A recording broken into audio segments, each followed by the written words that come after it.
Hari Jumat perdana awal tahun 2025.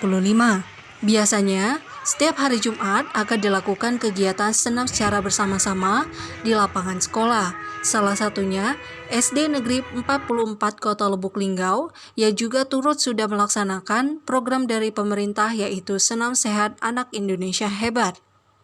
Untuk program dari pemerintah saat ini, terutama dari Bapak Menteri Pendidikan kita Republik Indonesia, Bapak Abdul Mukti, itu untuk menganjurkan untuk anak Indonesia senam hebat, Indonesia hebat. Kami telah melaksanakannya mulai dari hari pertama, yaitu hari Senin, tanggal 6 Januari 2025.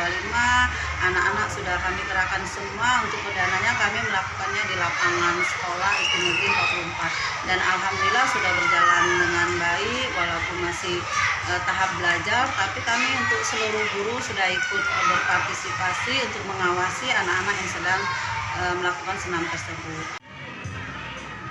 Lebih lanjut, Hajaimi menjelaskan bahwasanya setelah senam bersama akan dilakukan kegiatan selanjutnya, yaitu membaca Yasin di lapangan secara bersama-sama.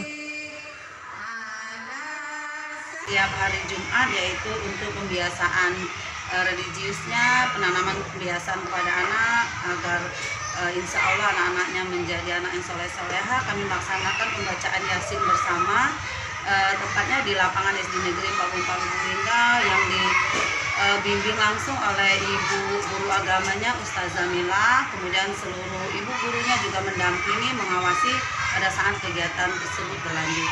Kemudian setelah anak-anak selesai pembacaan Yasin, kami tetap melakukan pembiasaan yang selama ini kami lakukan, yaitu tetap menjalankan kegiatan rutin kami, yaitu berinfak.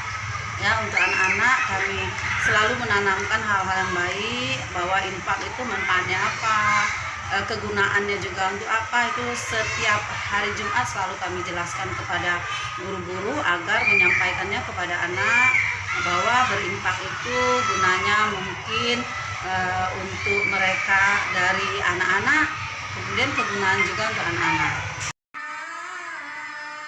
Intan Kurnia Hamdani, Selampari TV, melaporkan.